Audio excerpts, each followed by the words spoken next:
Assalamualaikum warahmatullahi wabarakatuh. Apa kabar mahasiswa semua?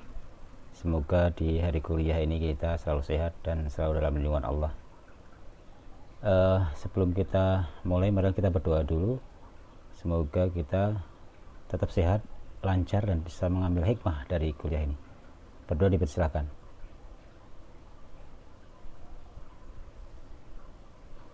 Terima kasih.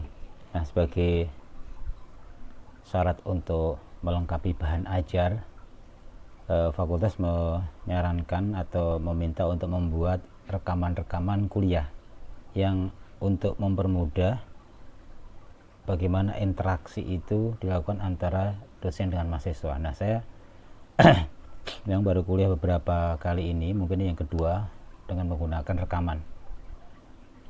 Tapi bukan berarti kita tidak ada dialog, karena ini rekaman kurang lebih hanya 1 jam, lebih sedikit nanti sisanya kita gunakan untuk saling tanya jawab. Bahkan karena kita sudah mendekatin UTS, nanti kita bisa sedikit ada kisi-kisinya. Oke, kuliah kali ini ke-6 ya, kalau tidak salah ya, kuliah ke-6 yang mana kita banyak bicara nanti terkait dengan beberapa bahan UTS, seperti dalam capaian mata kuliah penulisan naskah penyiaran yang sudah saya sampaikan dalam beberapa kali pertemuan. Antara lain kita harus mampu untuk membuat memahami beberapa skrip atau naskah live, LOT ya, live on tape, dan berita-berita reguler. Tentu juga ada semacam kuliah yang kelima yang perlu dilanjutkan kemarin, adalah paham akan fungsi dan struktur berita. Kemarin kita sudah banyak belajar soal itu, makanya kita sekarang banyak belajar untuk bagaimana nanti format ya, format berita, kemudian bagaimana lead bisa melengkapi sebuah bangunan berita gitu ya. Tapi sebelum kita seperti biasa, saya akan memberi warna dulu dalam kuliah ini ya, bahwa di dalam dunia jurnalistik, kita seorang jurnalis, katakan kalian juga masuk ke dalam dunia jurnalis juga ya, karena siapapun sekarang di era medsos ini bisa menjadi seorang jurnalis, siapapun bisa menjadi seorang wartawan, baik dengan media yang medsos yang katakan ya, media sosial yang kalian pasti biasanya punya, anak-anak milenial biasanya punya, atau media-media konvensional yang kalian bisa masuk menjadi salah seorang dari penulisnya. Media-media konvensional yang mainstream seperti ya, kalau TV ya seperti MNC Group, Indosiar Group, maupun Kompas Group dan seterusnya, TV One Group, atau kalau cetak ya Kompas, Media Indonesia dan seterusnya, koran Sindo, dan masih banyak hal koran-koran yang lain, termasuk radio dan seterusnya. Nah, di situ dikenal istilah bad news is good news. Nah, kita harus tahu dulu nih, sebelum nanti kita bicara soal format. Saya akan memberikan sebuah gambar nih. Ini gambar kecelakaan. Ada di Sukabumi. Sebuah bus terbalik dan hampir 2/3 penumpangnya meninggal dunia. Kalau tidak salah ini kecelakaan yang cukup menyita perhatian masyarakat. Ini adalah, kalau kita secara jurnalis, ini adalah faktanya adalah bad news. Faktanya itu sebuah fakta yang memilukan, tetapi good news untuk diberitakan. Kenapa sih kok wartawan selalu memandang dari sudut yang bad news, yang hal-hal yang sifatnya sedih, sifatnya buruk? Karena di Indonesia ini sudah berjalan filosofi ini dari zaman kemerdekaan sampai sekarang. Faktanya karena apa? Karena memang masyarakat senang akan hal ini. Sekarang berita yang bad news is good news misalnya ya, lalu lintas lancar, orang kalau diberitain di TV apalagi dan gambar lalu lintas lancar biasa, itu orang nggak akan terlalu tertarik untuk melihat dibandingkan dengan yang berita-berita yang jelek atau buruk, bad news. Kecelakaan bis menewaskan 10 orang misalnya, orang pasti akan lihat, minimal akan kaget dan ingin tahu. Nah, itulah filosofi jurnalis ini sebenarnya sekarang mulai ditinggalkan, meskipun masih banyak yang percaya akan hal ini menjadi perhatian dan menjadi magnet untuk share dan rating. Ini soal pilihan memang seorang jurnalis, karena selalu akan memberitakan hal-hal yang sifatnya negatif. Nanti formatnya seperti apa? Berita itu buruk, bad, dan bisa menjadikan sebuah pelajaran. Tentu harus begitu sekarang. Seorang jurnalis itu memberitakannya seperti itu, tidak sekedar menjelaskan fakta, kecelakaan 10 tewas karena jalan kelak-kelok, mobil tidak bisa dikuasain. Harusnya seorang wartawan yang arif dan bijak, dia akan memberikan pelajaran dan memberikan solusi, serta ada minimal alternatif untuk agar tidak terjadi lagi. Kenapa ini terjadi kecelakaan? Kekurang hati-hatian pengemudi barangkali, atau kelayakan dari bis ini dipertanyakan. Jadi kita memberi muatan-muatan yang membuat orang itu berpikir, jangan hanya berpikir banyaknya korban, tangisan yang ada di situ, tidak, rusaknya kendaraan, tidak hanya itu, tetapi kasih edukasi pemirsa bahwa kalau kalian tidak memenuhi kelayakan kendaraan, kalau kalian mengantuk menjadi sopir, kalau kalian ugal-ugalan, akibatnya seperti ini loh, kecelakaan seperti ini. Itulah yang bad news itu harusnya dirubah menjadi gold news, berita emas, berita yang bagus. Jangan good news oke, tetapi ini sudah mulai ditinggalkan karena ini jauh dari unsur edukatif.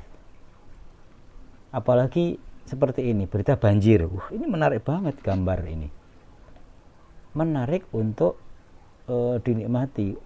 Berapa ya itu, puluhan taksi, bayangin, di sebuah pool taksi di Jakarta Selatan kalau nggak keliru ya. Dekat dari kampus kita barangkali kalau tidak salah. Tetapi ini juga wartawan biasanya sekedar mengambil gambar dan memberitakan apa adanya.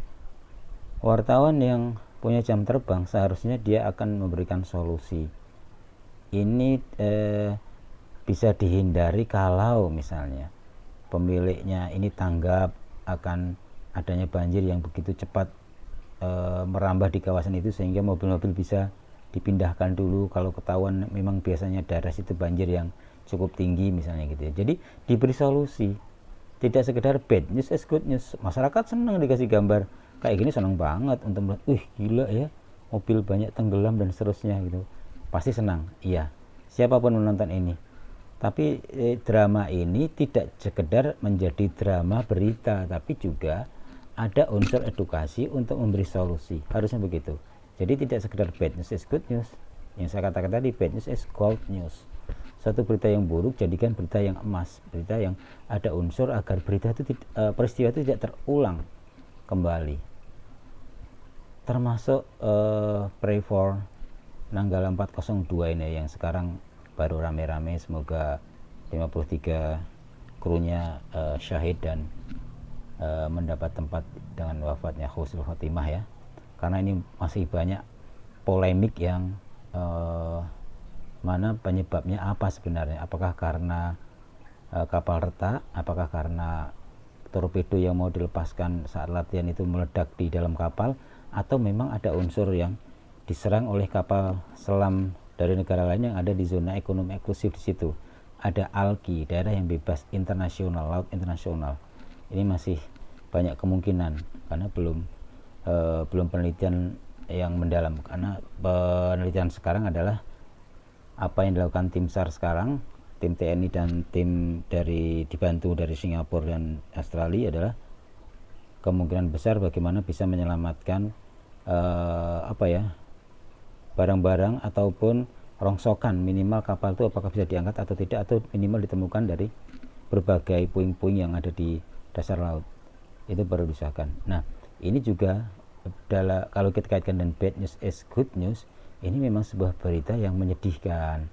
Masyarakat suka diberi informasi yang begini, suka menonton, suka karena larut, karena berita ini benar-benar memainkan perasaan pemirsa, penonton atau pendengar kalau radio ya. Apalagi kalau radio itu lebih seru, kalau laporannya biasanya kan dari sisi yang benar-benar orang harus bicara selengkap-lengkapnya. Kalau TV kan cukup diberi gambar, orang akan melihat gitu, ada visualnya. Apalagi kalau ditambahin dengan musik-musik atau lagu gugur bunga, lagu Padamu Negeri itu orang bisa terenyuh, bisa menangis barangkali ya, apalagi kalau menggambarkan atau membayangkan gimana kalau salah satu dari korbannya adalah keluarga kita gitu ya, bukan main, kita bisa merasakan kesedihan itu. Tapi selayaknya juga kita memberitakannya dengan arif, tidak sekedar bagaimana kapal ini tenggelam karena keteledoran ini, keteledoran itu. Untuk awalan-awalan berita-berita awal maksudnya seperti ini, seharusnya kita memberitakan hal yang justru membuat adem ayem keluarga korban, membuat tidak panik, membuat keluarga korban itu tidak menjadi beban yang kedua setelah keluarganya mungkin meninggal, bagian dari korban itu, terus diberitakan hal yang sifatnya jelek, malah tambah kasihan. Jadi memang harus pintar-pintar ya ketika memberitakan hal seperti ini. Belum lagi nanti soal kalau berita teroris, bagaimana cara memberitakannya, itu diatur juga dalam P3SPS yang kemarin kita pelajarin itu. Nah, kita nggak masuk ke sana ya pelajarannya ya nanti ya. Nah, setelah kita sedikit banyak tahu filosofi pers di Indonesia yang sebagian besar masih menganut ini, dan kita sudah tahu seharusnya kita memberikan sebuah edukasi melalui berita itu ya, tidak sekedar memberitakan apa itu peristiwa yang terjadi. Tapi dengan peristiwa ini seharusnya bagaimana, apakah ada solusinya, apakah ada semacam pengulangan-pengulangan yang bisa dihindari, nah gitu ya. Oke, itulah yang kita menuju pada apa yang akan kita sampaikan pada mata kuliah hari ini. Nah, sebelum kita juga bicara soal format berita, karena kalau format berita teman-teman atau mahasiswa pasti sudah tahu banyak hal soal berita format paket, format voice over, format soundbite, format reader dan seterusnya, pasti sudah tahu. Format live by satelit, live by phone dan seterusnya. Tapi kita harus tahu dulu struktur beritanya itu seperti apa sih. Kalau kita membuat naskah untuk siap diberitakan, siap diproduksi dan siap diberitakan dan siap on air, itu seperti apa? Kita harus bisa membedakan penulisan berita di TV, penulisan berita di radio, dan penulisan berita di koran. Sedikit banyak kemarin pekan lalu kita sudah singgung, kalau kita sekarang bicara soal TV di dunia penyiaran ya, karena kita naskahnya kan naskah penyiaran ya, lebih lengkap kita kalau kita bicara lebih dalam tentang TV. Karena TV itu tidak hanya didengar tapi juga untuk dibaca dengan mata, dilihat dengan mata maksudnya ya, dan juga dilengkapi dengan grafis barangkali selain gambar-gambar yang sifatnya gambar real. Itu narasi berita-berita di TV memiliki 3 bagian: pembuka, pertengahan, dan akhir. Ini nanti dibagi lagi ya. Maksudnya begini. Ini saya kasih biar gampang, ada laser pointnya ya. Oke. Jadi pada pada pembuka, terus pada pertengahan dan pada akhir nanti ada masing-masing maksudnya ada. Di luar dari lead. Ya, di luar dari lead. Nanti lead itu apa nanti juga tahu ya. Jadi ini adalah tubuh berita, struktur penulisan tubuh berita di TV ya. Kalau mau lengkap struktur penulisan tubuh berita di TV. Satu adalah pembuka atau awal. Setiap naskah membutuhkan suatu pengait atau hook atau titik awal yang memberikan fokus yang jelas kepada pemirsa. Jadi awal dari tulisan memberitahu pemirsa tentang esensi atau pokok dari berita yang mau disampaikan. Agar apa? Agar orang lebih tertarik pada berita itu. Nanti ada contohnya. Jadi lead sudah ada, kemudian kita ada awal dari kalimat itu yang intinya adalah penjelasan yang fokus dari sebuah peristiwa yang ditulis. Yang kedua, setelah itu kita ada unsur namanya pertengahan. Loh, pertengahan itu gimana? Yaitu karena semua rincian cerita tidak bisa dijelaskan dalam kalimat pertama, tidak bisa pembuka. Pasti di situ Biasanya kalau itu sebuah berita yang formatnya berupa paket, berita di pertengahan naskah itu diisi dengan soundbite. Soundbite itu omongan narasumber, omongan orang. Bagian-bagian tengah ini memberi rincian dari lead dan menjawab hal yang ingin diketahui oleh pemirsa. Jadi bisa jadi ini bagian-bagian dari pokok dari apa yang sedang ditulis dalam pemberitaan itu. Yang ketiga, akhir atau penutup. Nah, ini pasti ya. Biasanya teman-teman itu membuat kalimat-kalimat penutup itu senang dengan hal-hal yang kesimpulan. Karena dengan menyimpulkan itu biasanya pemirsa diajak atau penonton diajak untuk memberikan gambaran, oh seperti ini loh peristiwa itu terjadi dan inilah kesimpulannya, seolah-olah membawa pemirsa menjadi hal yang seperti itu. Jadi kita harus pintar-pintar merangkum dengan mengulang butir terpenting kalau memang perlu dari berita itu. Karena apa? Untuk mengingatkan, karena TV kan sekilas nih, mengingatkan berita yang di awal dan berita yang di tengah menjadi inti dari berita itu di kesimpulan di bagian akhir. Atau akhir berita itu, akhir penutup atau penutup itu sering juga selain berisi kesimpulan, kadang berisi harapan. Misalnya narasumber presiden berharap agar kenaikan BBM ini tidak membuat resah masyarakat dan bisa dimanfaatkan sebaik-baiknya berbagai sarana dan prasarannya setelah BBM naik. Jadi harapan presiden itu bisa untuk menutup sebuah kalimat di dalam pemberitaan. Akhir tadi yang kesimpulan juga bisa juga menurut presiden. Nah, ini bukan harapan tapi kesimpulan. Menurut presiden, kenaikan BBM ini diyakini akan menjadikan masyarakat bertambah makmur. Logikanya gimana ya kok BBM naik kok masyarakat bertambah makmur?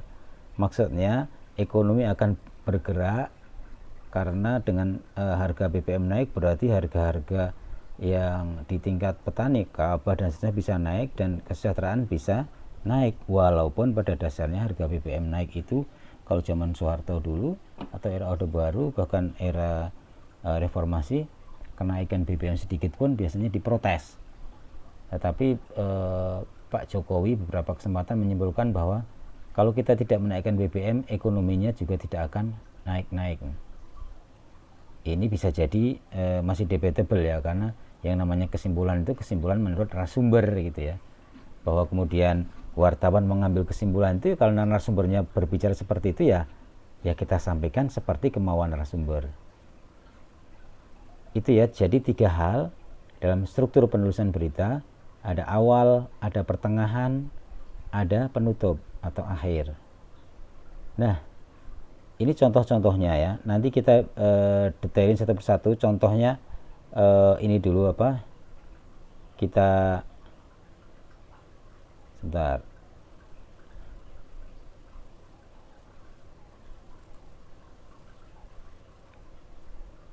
Nah, contoh tadi, kalau tadi nanti ini formatnya setelah ini kita bicara format ya.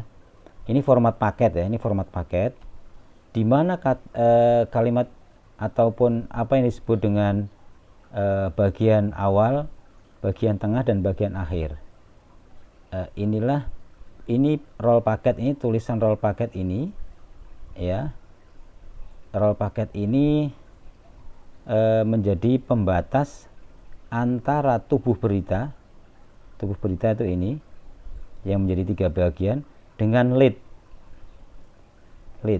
ini ya, ini tulisannya typo nih, sebanyaknya 7 rumah. Ini contoh laporan dari Jawa Tengah, reporternya Puji, berita soal longsor 7 rumah. Ini tulisannya masih kasar dari reporter ya, dari kontributor daerah, belum disentuh oleh produser. Biasanya seperti ini kalau dia membuat paket. Terus ini caption terakhir dari mana? Dari Magelang, Pujiartono melaporkan. Ini kemudian ada shortlist. Shortlist ini wajib untuk mengetahui gambarnya yang dia kirim. Oh, pertama suasana rumah, rata dengan tanah, detail rumah yang rusak, suasana isak tangis, detail isak tangis. Nah, biasanya produser akan melihat yang human interest ini. Ini akan didahulukan biasanya membuat paket. Jadi membuka di sini dengan isak tangis misalnya. Nah, bener kan? Beginilah suasana tangis hari keluarga Kasan misalnya, warga dusun Selorojo. Nah, di sini mengawalinya kita bisa nulis pada awalan ini awalan. Kemudian yang saya sebut tadi biasanya pertengahan ada soundbite atau SOT tadi ya. Ini yang disebut SOT, omongan narasumber. Narasumbernya istiqomah, pemilik rumah. Kemudian selain itu, nah ini informatif. Jadi saya ulang ya. Pada bagian akhir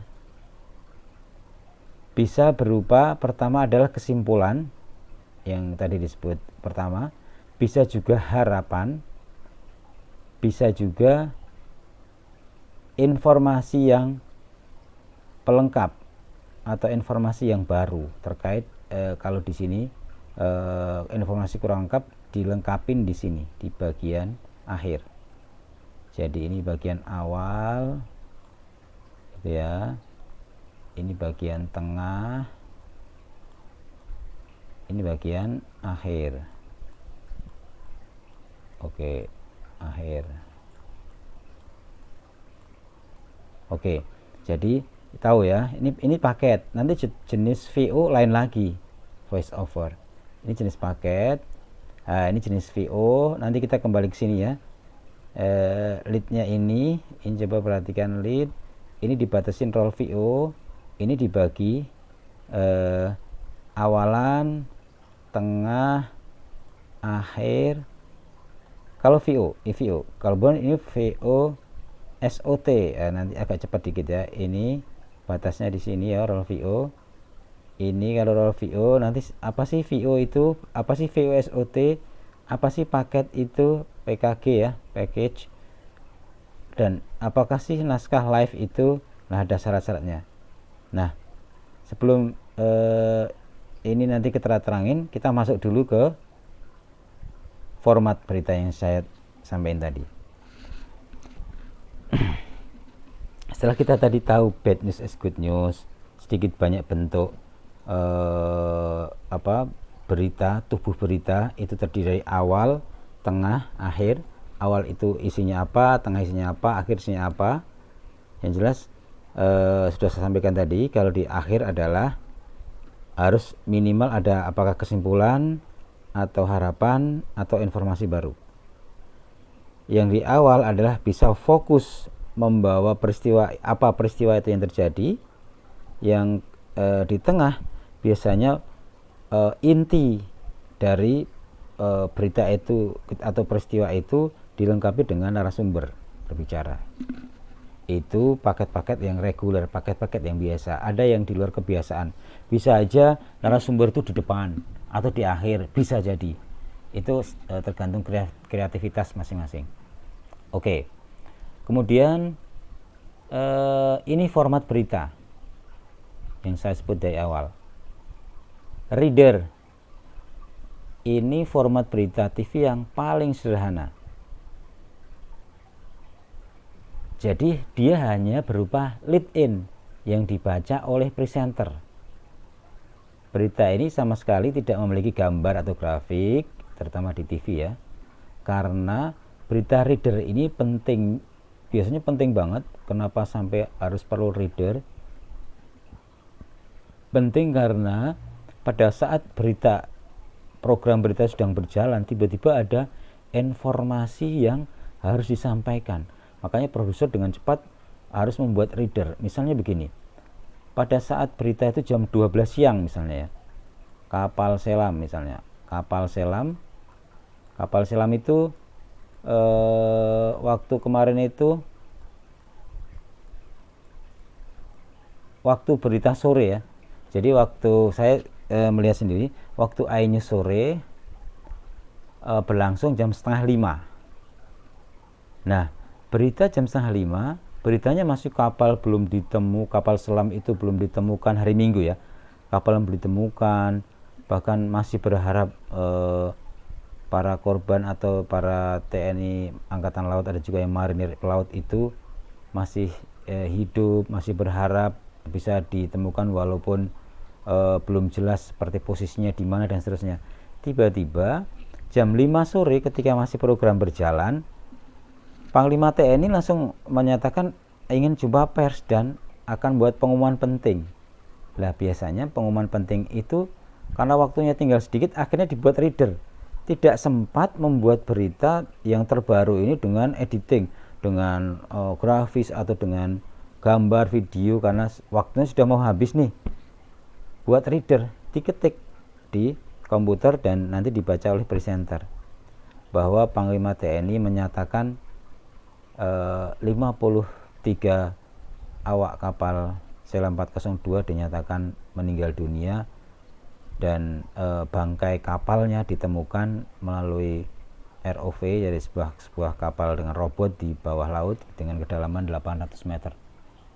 Cukup singkat, padat, dan durasinya jelas, tapi informasinya harus jelas, pasti, dan akurat, harus syaratnya itu. Ini reader, jadi reader bisa hadir kalau memang dia diperlukan dan mengejar deadline dan itu penting banget. Itu reader. Yang kedua, voice over atau VO ya. Tadi ada contohnya ya. Ini sebentar saya hapus dulu nih. Caranya menghapus. Oke. Nah, di dalam voice over ini adalah format berita yang lead in-nya, lihat ya, lead in dan tubuh beritanya dibaca oleh presenter seluruhnya. Ketika presenter membaca tubuh berita, gambar pun disisipkan sesuai dengan konteks isi narasi. Itu voice over. Kebayang ya. Tapi sebaiknya saya langsung beri contoh dulu ya. Voice over atau VO. Ini tadi mana ada VO. Nah, ini. Jadi ini sebuah berita dokter ya, dokter yang meninggal karena korban ditembak di Mogadishu, Somalia. Jadi ini contoh aja. Ini berita berupa berita VO. Jenis format berita VO, voice over. Penulisannya seperti ini, selalu ada lead-nya, mau paket, mau reader, mau VO, pasti ada lead in-nya dulu ya. Lead itu nanti kita belajar lead itu apa, pasti kalian udah tahu sedikit banyak. Jadi lead harus jelas dan memberikan semacam, kalau rumah itu kalau pengen tahu isi dalamnya, ini adalah emperannya. Emperannya bagus ya, berarti biasanya dalamnya bagus.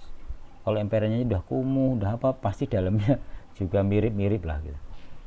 Kecuali rumah samaran itu lain ya, non reguler lah itulah. Nah, kemudian kita tulis suasana duka mewarnai. Ini juga laporan yang masih kasar ya, belum diedit oleh produser. Suasana duka mewarnai kedatangan jasad Dr. Andreas di rumah duka ya, Tangerang misalnya. Korban adalah, nah ini kemarin pelajarannya kan punctuation-nya itu, ini kalau koma adalah garis miring, kalau titik garis miring 2. Nih jelas nih ya, ini sudah pakai bahasa TV nih. Yang tewas ditembak di Mogadishu, ini dibaca oleh siapa? Presenter, dibaca oleh presenter.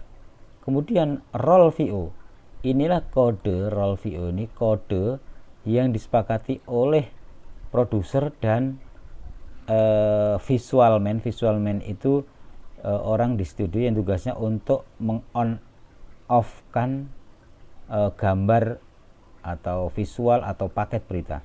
Jadi ketika presenter sudah sampai Somalia titik, begitu roll VO, visual man itu harus ngerol gambar, roll gambar di onin, dek. Sejumlah kerap baru presenter membaca lagi karena ini VO. Jadi baik presenter, baik lead-nya maupun VO, tubuh berita ini, tubuh berita ini dibaca semua oleh presenter. Ini kalau VO. Jadi dari sejumlah kerabat dan tetangga terus berdatangan. Begitu kode roll VO, gambar muncul. Gambar presenternya hilang, gambar kerabat dan tetangga berdatangan, rumah duka untuk belasungkawa dan seterusnya hadir di situ. Sampai ending. Nah, kalau ini titiknya 3 kan, titik itu sama di akhir tuh garis miring 3 ya. Nah, endingnya ini tidak dengan dari Tangerang Banten Aimarani melaporkan, enggak, karena ini VO, voice over itu diakhiri oleh ya sudah seperti kata-kata seperti ini, ending, kecuali paket nanti ada dari Tangerang Banten melaporkan, atau kadang kalau produsernya itu mau, biasanya dia masuk Aimarani ini, pelapor ini masuk di dalam naskah itu kalau penting. Kalau tidak penting tidak akan dimasukkan. Misalnya kontributor Aimarani dari laporan melaporkan bahwa jenazah, nah, nama Aimarani masuk dari Banten, Tangerang melaporkan bahwa jenazah almarhum sendiri rencana akan disemayamkan di rumah duka untuk kemudian dimakamkan di tempat pemakaman umum Tanah Kusir, Jakarta. Harusnya titik ini 2, harusnya ini harusnya 2 garisnya. Nah, ini VO, ini singkat ya, menjadi bahan pelajaran. Nah, kembali ke format berita tadi. Oke. Ada yang ketiga, format berita voice over grafis. Voice over grafis itu adalah VO grafis. Jadi sama dengan voice over yang ini, yang atas. Oke. Voice over yang atas, tetapi ini ditambah dengan grafis. Ditonjolkannya adalah grafis. Bahkan kalau perlu tidak ada gambar yang menyertai kecuali hanya grafis ya. Tidak ada gambar yang menyertai kecuali hanya grafis atau tulisan. Misalnya ini dibaca dengan kenaikan harga BBM buat grafis, bensin atau Pertalite dari berapa 7.800 menjadi 10.000 misalnya, dibuat tulisan Pertalite di sini angka 7.800 terus naik ini. Naik 10.000. Jadi jelas, orang langsung dengan melihat grafik itu aja sudah paham bahwa Pertalite naik 10.000. Terus format yang keempat itu voice over sound on tape. Jadi VOSOT, orang menyebutnya begitu ya di dunia TV kita di Indonesia ini menyebut VOSOT. Persis seperti tadi, seperti VO tadi. Jadi leadnya dibaca oleh presenter ya. Leadnya dibaca presenter, lalu di akhir berita dimunculkan soundbite, isinya dibaca presenter tentunya, pasti ya. Soundbite itu adalah omongan narasumber. Format ini dipilih jika gambar yang ada kurang menarik atau kurang dramatis. Namun pernyataan narasumber yang perlu ditonjolkan untuk melengkapi narasi itu untuk memperkuat peristiwa itu terjadi, kenapa, mengapa, dan seterusnya. Biasanya durasinya ya paling panjang 1 menit, kecuali memang bagus dan penting. Jadi kalau contohnya VOSOT, kalau tadi voice over, hanya voice over, endingnya adalah tulisan N ini. Endingnya tulisan N ini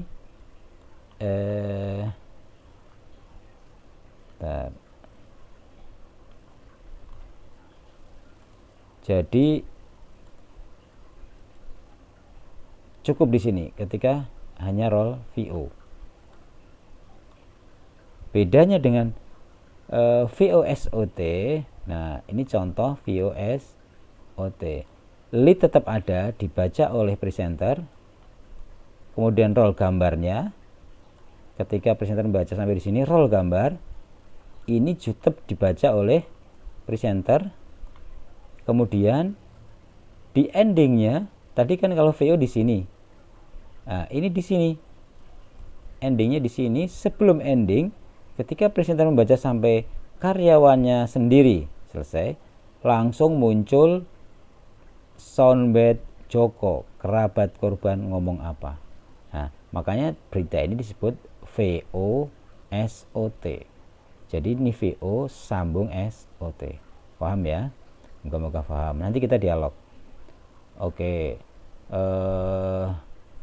Udah jelas, ada reader, ada voice over grafis, ada voice over sound on tape atau soundbite. Kemudian ada soundbite aja. Sekarang beritanya soundbite aja. Kalau soundbite aja kayak apa? Format berita itu hanya lead in dan soundbite dari narasumber.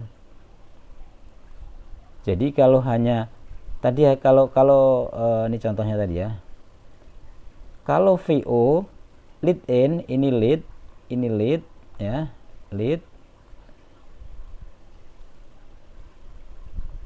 Ada agak ini memang ya. Ini lead.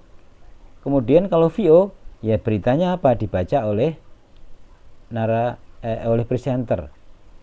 Kalau VOSOT tadi ini lead, kemudian tubuh beritanya juga dibaca oleh presenter, cuman kalau VOSOT endingnya adalah soundbite, omongan narasumber. Nah, kalau lead SOT, lead soundbite, jenis berita SOT tadi, lead tetap ada, lead ini tetap ada, cuman tidak perlu roll VO, tapi di sini diganti ini. Ini diganti dengan ini saya hapus dulu biar kalian jelas. Oke. Andaikan ini apa namanya, SOT ya, jenis format berita lead SOT atau lead soundbite. Ini lead SOT atau soundbite. Nah gitu ya. Kemudian baca lead, ininya nggak ada, ini langsung roll SOT. Siapa namanya? Kalau misalnya namanya Joko, ini jadi tinggal mindah ini ke sini. Semua kalimat ini tidak ada kalau ini lead and SOT. Paham ya? Jadi ini enggak elok, ini dia harus dihapus nih. Sebentar.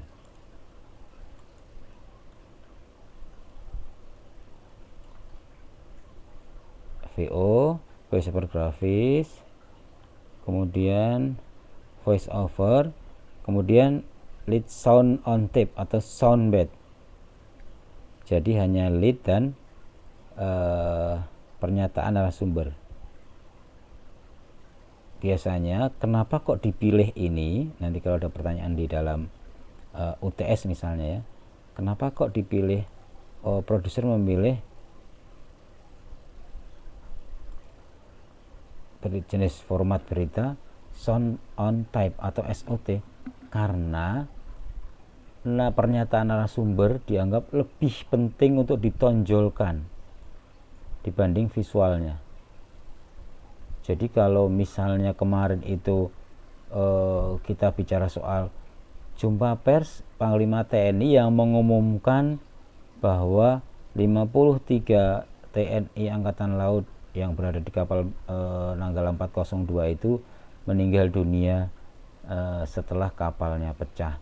Itu pernyataan Panglima TNI itu menjadi penting dan perlu ditonjolkan. Makanya baca lead aja langsung, pemirsa, berikut pernyataan Panglima TNI yang disampaikan beberapa saat lalu terkait dan perkembangan terbaru dari Bali sore hari ini. Langsung roll omongannya dari Pak Panglima TNI atau soundbite, sound on tape-nya Pak Panglima TNI. Durasi bisa lebih, 1 menit, bisa 2 menit, 3 menit, kalau memang ini kan penting banget itu ya. Oke, nah yang paling disenengin oleh teman-teman produser itu adalah format berita paket. Kenapa? Karena paket ini presenter hanya membaca lead. Nah, nanti kita lihat format berita TV yang lead in-nya dibaca oleh presenter, sementara isi tubuh beritanya merupakan paket terpisah yang dibaca oleh orang lain, didubbing dengan proses yang sudah dikemas menjadi satu stand yang utuh, serasi antara gambar, narasi, soundbite, back songnya, grafisnya kalau perlu, dan biasanya ini akan lebih sempurna karena ini melalui proses produksi yang pasca produksi juga yang sudah tertata rapi dan tidak biasanya perlu waktu yang agak panjang karena ini menyangkut pemilihan kalimat dan kata dan seterusnya. Karena coba bayangkan untuk berita yang hanya 1,3 menit misalnya atau 1,5 menit katakan, itu ada bahan berita jumpa pers 30 menit. Ya gimana, apakah semua harus di-preview? Itu pinter-pinternya reporter bagaimana dia memilih dan memilah kalimat-kalimat yang disampaikan oleh narasumber. Oh, Pak Panglima TNI tadi bicara soal nama-nama yang wafat itu di time code-nya sekian, jadi harus ada time code-nya biar cepat, karena kadang untuk news ini dikejar waktu. Dengan time code yang dibantu oleh reporter di lapangan, produser akan mempermudah produser untuk melakukan pekerjaannya, bahkan editor pun bisa lebih cepat bekerja selesai. Contohnya seperti apa? Tadi jadi format berita paket ini lead-nya oleh presenter, isinya oleh dubber orang lain, atau bisa jadi dia sendiri juga bisa. Oke, inilah role paket itu. Ada lead in, lihat ini lead in, terus ada kalimat lead-nya, kemudian ada pembatas role paket. Role paket itu terbagi dari 3 bagian yang tadi ya, awal, tengah, dan akhir. Jadi ini sudah tertata nanti gambarnya pas istiqomah, salah satu pemilik rumah mengatakan kejadian tersebut terjadi pukul sekian. Ini harus benar-benar gambar istiqomah dipasin di sini ketika dubbingnya di sini. Presenter cukup membaca lead ini. Di sini dibaca oleh orang lain atau oleh dirinya sendiri. Dan paket biasanya ditutup dengan caption, siapa yang bertanggung jawab atau siapa yang meliput, dan dari lokasi reporternya melaporkan. Ini kesepakatan dari semua televisi yang ada di Indonesia ya. Dari Magelang, Puji Hartono melaporkan, cuman kalimatnya yang beda. Kalau SCTV dia dari Magelang Puji Hartono gitu dok, tidak ada kata-kata melaporkan. Kalau TV One kan dari Magelang Puji Hartono mengabarkan. Jadi khasnya di sini. Kalau MNC Group biasanya melaporkan. Kalau TV 7 atau Transcorp lain lagi. Kompas, kemudian Metro itu mirip. Metro dari Magelang Puji Hartono melaporkan, itu mirip. Jadi ini menjadi ciri-ciri tersendiri agar orang mudah ketika tidak melihat TV tapi mendengar, oh ini TV ini, oh itu TV A, TV B, TV C, itu bisa ketahuan. Gitu kira-kira teman-teman mahasiswa yang menyangkut format-format berita. Masih ada nih, ada reader, ada VOSOT, ada ada VO maksudnya voice over grafis, kemudian ada voice over sound on tape atau VOSOT, ada sound on tape. Perbedaannya teman-teman harus tahu ya, ini bahan dari UTS juga kali ya. Kemudian ada paket atau packagingnya seperti apa, isinya seperti apa, presenternya membaca apa aja. Ini hanya lead aja ya kalau paket. Kemudian ada juga masih ada format lain, live on cam. Jadi ini live, bener-bener live. Nah, ini format berita yang disiarkan langsung dari lapangan atau dari lokasi liputan. Ini perlu jam terbang dan perlu latihan berkali-kali untuk reporter tayang on air atau on cam. Karena dia harus memperhatikan gayanya, cara bicaranya pun dilatih. Nah, kalau kalian mengikuti kuliah Pak PSPP pasti dilatih bagaimana cara berbicara di depan kamera.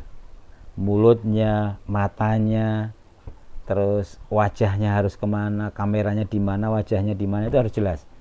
Itu baru soal gaya, belum wardrobe-nya atau bajunya, apakah harus pakai dasi atau enggak, atau kaos boleh apa enggak, dalam suasana apa. Kalau liputan di tengah sawah, di banjir, ya masa pakai dasi. Tapi dulu ketika saya di Metro TV itu masih harus liputan banjir, kita on cam di tengah banjir yang kaki kita terendam sampai sedengkul lebih, bahkan hampir sampai perut, tetap harus pakai dasi waktu itu.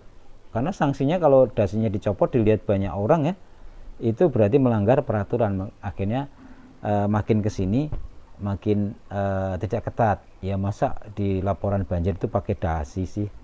Atau gimana kalau dikejar air tiba-tiba dasinya harus mengganggu gerakan lehernya dan seterusnya, kan mengganggu.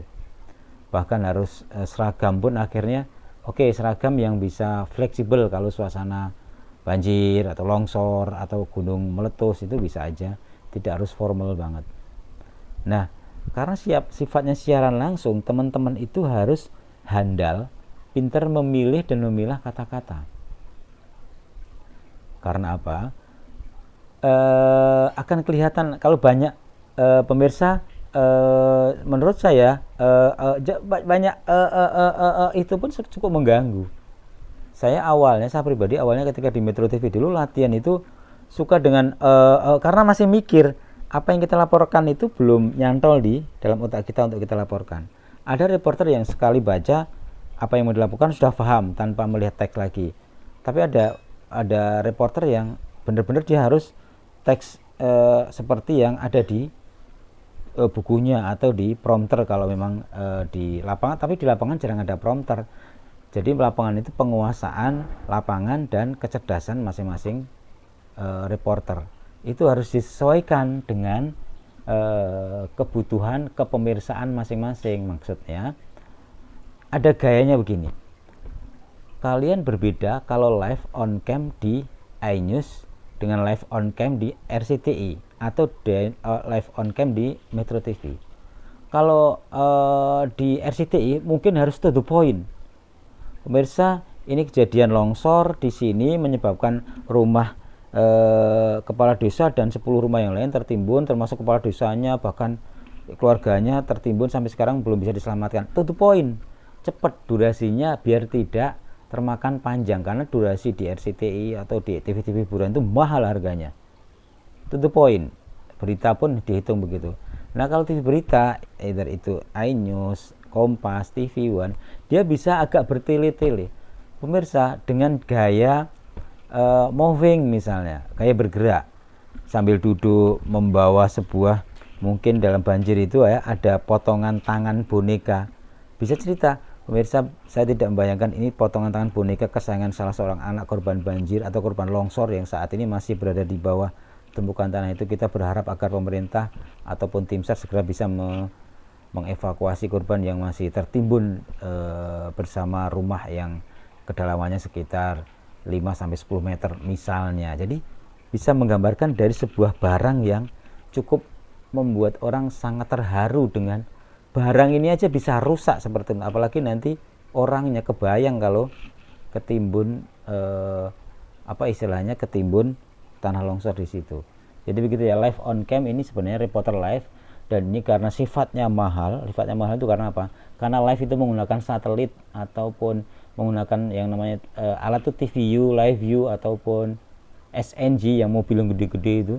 Nah, kalau sekarang juga kadang hanya menggunakan handphone ya dengan sistem Skype dan seterusnya. Ini cukup mahal sehingga biasanya live dipilih untuk tema-tema yang gede, tema-tema yang besar.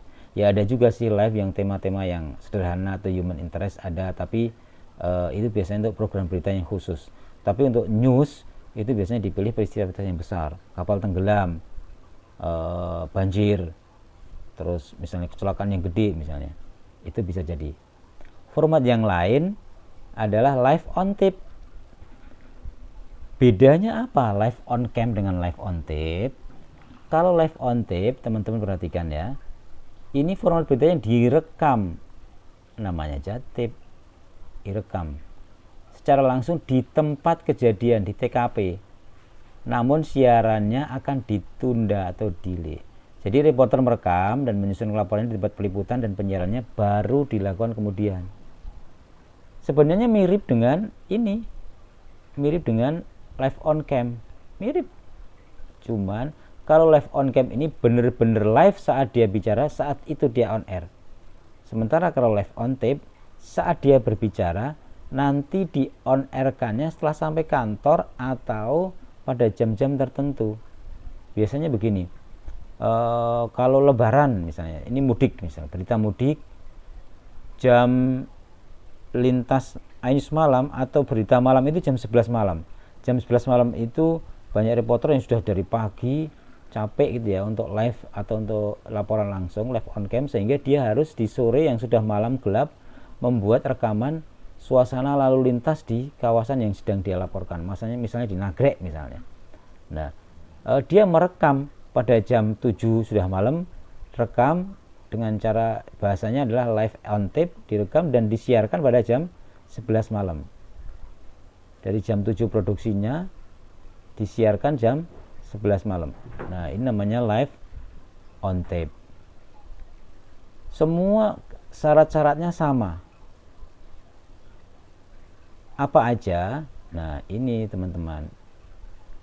Hal-hal yang sifatnya live ini, naskah yang dia bayangkan atau yang dia tulis itu harus benar-benar ada beberapa poin yang penting. Siapkan narasi peristiwanya. Jadi kadang begini, begitu datang redaksi itu cepat-cepat live dong, sebentar lagi kita sudah masuk program sehingga kamu harus siap-siap live. Sehingga kita harus cepat-cepat untuk menyiapkan peristiwanya. Apa sih, saya datang ke sini mau melaporkan apa, itu harus tahu. Oh, saya mau melaporkan banjir. Terus banjir itu air itu dari mana, kedalamannya berapa, siapa yang jadi korban, berapa rumah yang tenggelam, itu harus tahu langsung. Liputan dulu istilahnya. Dengan menyiapkan liputan dan narasi peristiwanya sudah tahu, sehingga nanti begitu ditanya oleh presenter langsung dijawab presenter yang dari kantor. Siapkan pendalaman dengan membandingkan peristiwa sebelumnya. Nah, ini biasanya reporter-reporter yang sudah pengalaman. Dia bisa membandingkan ketika laporan, pemirsa, kecelakaan pesawat di Bekasi, Laut Bekasi ini pernah terjadi adalah kecelakaan yang sama, itu pesawat Lion Air misalnya di kawasan pulau perairan Natuna pada 2 tahun lalu misalnya. Jadi membandingkan peristiwa, memberi wawasan peristiwa kepada pemirsa. Ini penting naskah kalau live biar menarik. Oh, ternyata reporternya bagus ya, dia punya referensi yang banyak gitu ya. Nah, pilih kata yang sederhana, mudah dimengerti.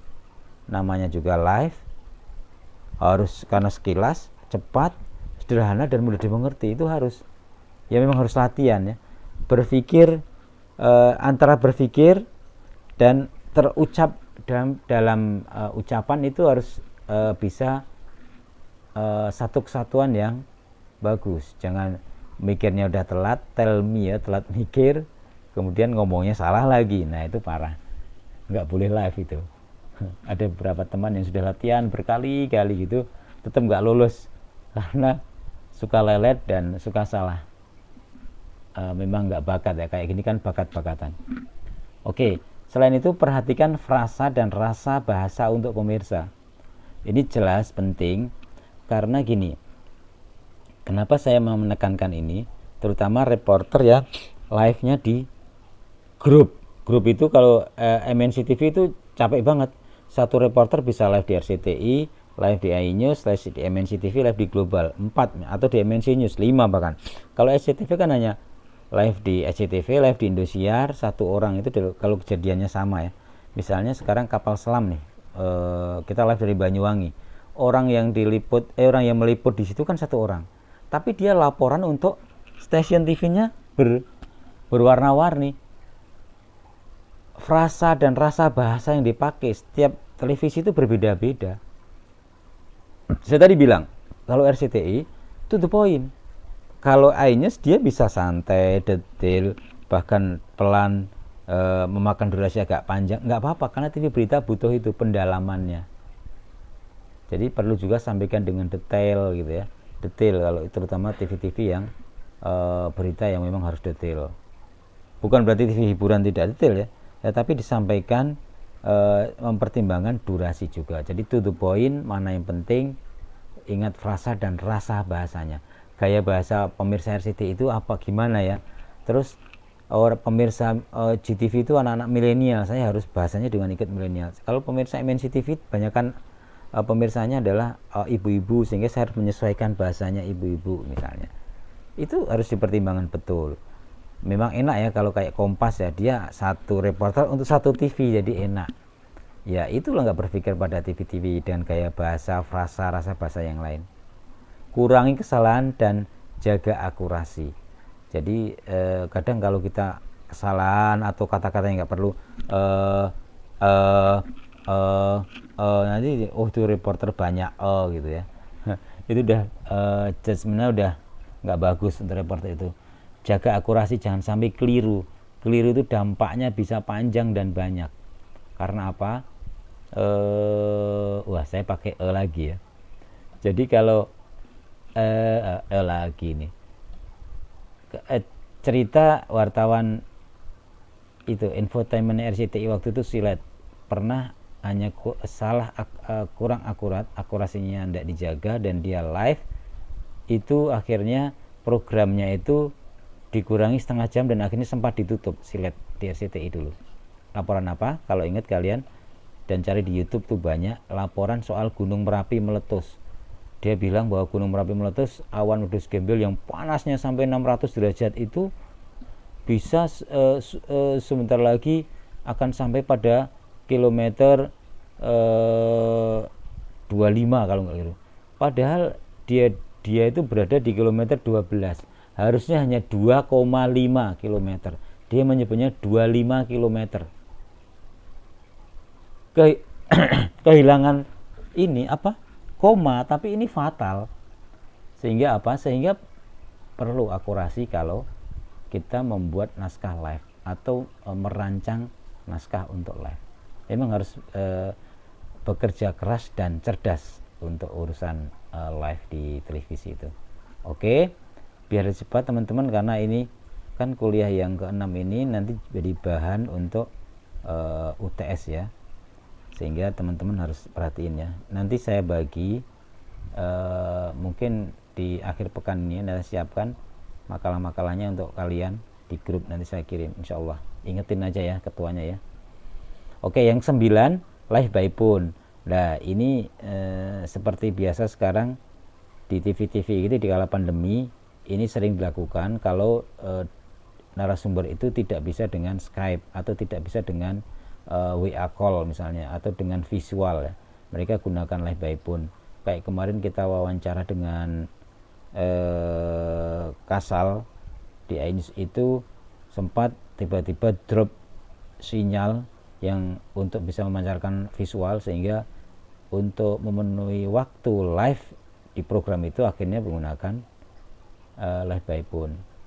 Live by phone bisa dilakukan sebagai alternatif untuk menyampaikan berita. Ini lead in-nya tetap ada, dibaca oleh presenter dan kemudian wawancara antara presenter dan reporter kalau memang dengan reporter atau dengan narasumber yang di lapangan. Bisa aja di situ ditambahin grafis siapa yang diwawancara, apakah Kasal kalau memang soal kapal atau Panglima TNI, atau wawancara dengan siapa narasumbernya atau dengan reporternya sendiri, harus disiapin fotonya minimal sehingga orang tahu ini dengan siapa dia bicara gitu ya. Yang ke-10 adalah format berita Vox Pop. Nah, Vox Pop ini adalah suara rakyat ya. Ini sebenarnya dari bahasa Latin. Ini bukan format berita yang baku, namun biasa ini digunakan untuk melengkapi format berita yang ada. Ya, di situ saya contohkan, mereka setuju nggak jika pemerintah menaikkan harga BBM? Jadi wawancaranya mewakili satu mahasiswa. Jadi beruntun, mahasiswa ini 20 second, terus masyarakat biasa, ibu-ibu, masyarakat profesional, terus syukur-syukur dari para pengemudi ojol misalnya yang banyak terkait dengan BBM. Jadi wawancara 1, 2, 3, 4, 5 digabung menjadi satu pendapat masyarakat. Ini Vox Pop. bisa jumlahnya 4, 5, tergantung, 3 juga.